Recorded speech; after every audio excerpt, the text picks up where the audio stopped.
Hello,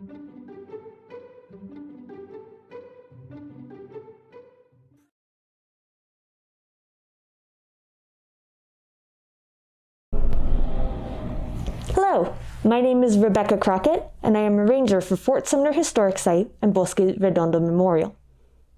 I am in my home, so I will be removing my mask. Hello, my name is Rebekha Crockett.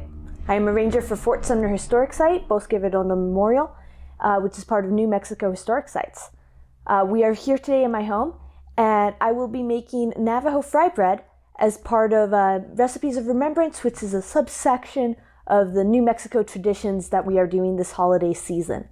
All of the recipes from the site I work for are based on rations that were given to Navajo, Dene, and Mescalero Apache in the captives at Fort Sumner during the 1860s. So in order to better understand these recipes, let's go into a little bit of that history.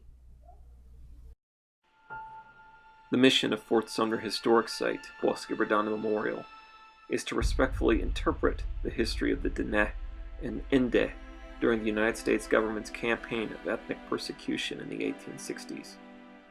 During this time, now referred to as the Fearing Time, or the Long Walk Period, both tribes were forced to march to the 1 million acre Bosque Redondo Indian Reservation.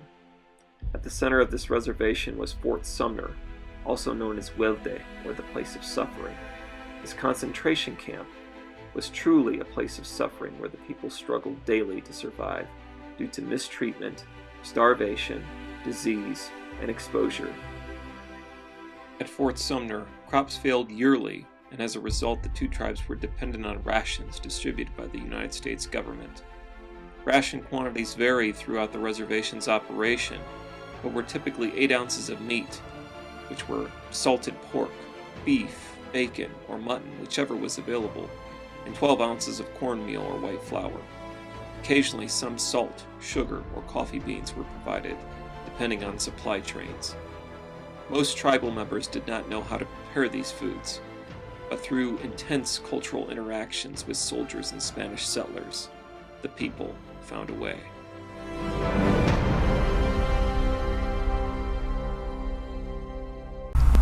As you can see, Navajo fry bread has a very long history and a complex and even dark one.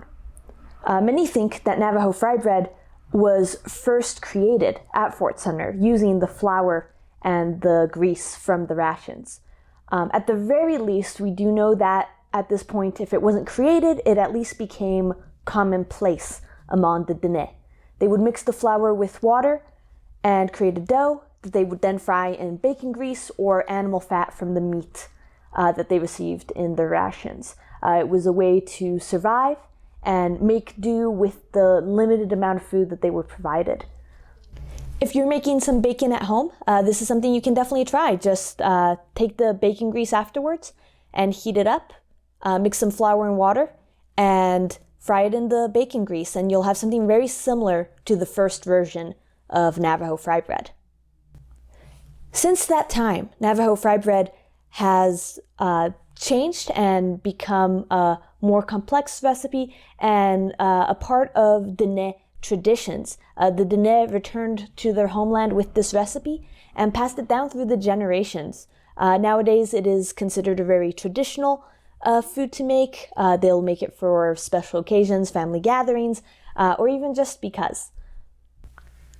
Many cultures around the world have some version of fry bread.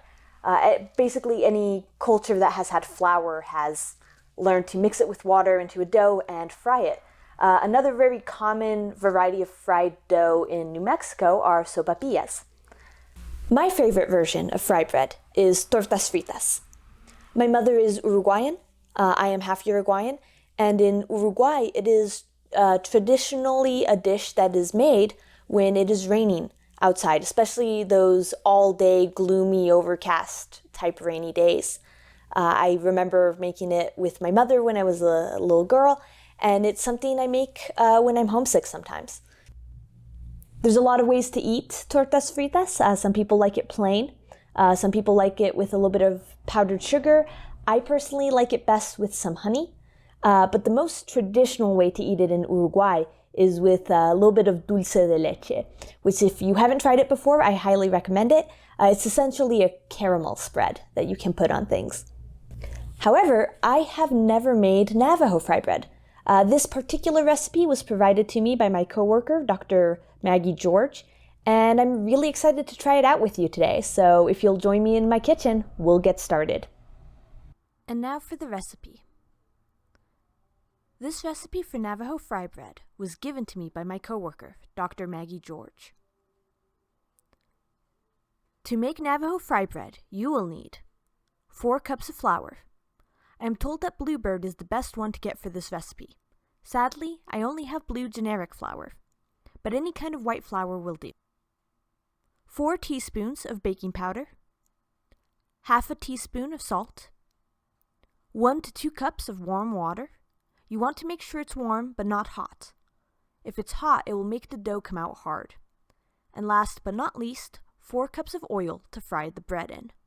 First, you will want to mix all the dry ingredients in a large bowl. Make a small indentation in the middle of the dry ingredients. Add a little water and start mixing by hand until there are no dry ingredients left. Keep kneading until the dough is soft and elastic. Cover the dough and let sit for about 10 to 15 minutes.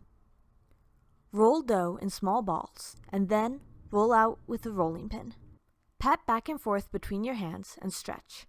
Roll more if needed, and repeat until the desired size is met.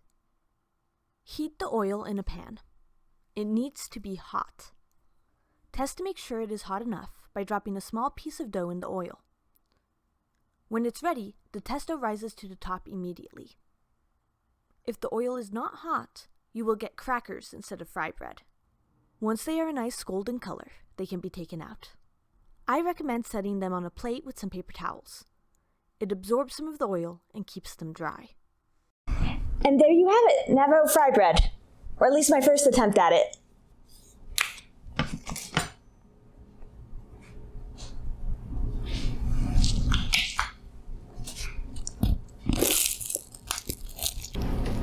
Thank you for joining me today, and I hope you too will try a recipe of remembrance.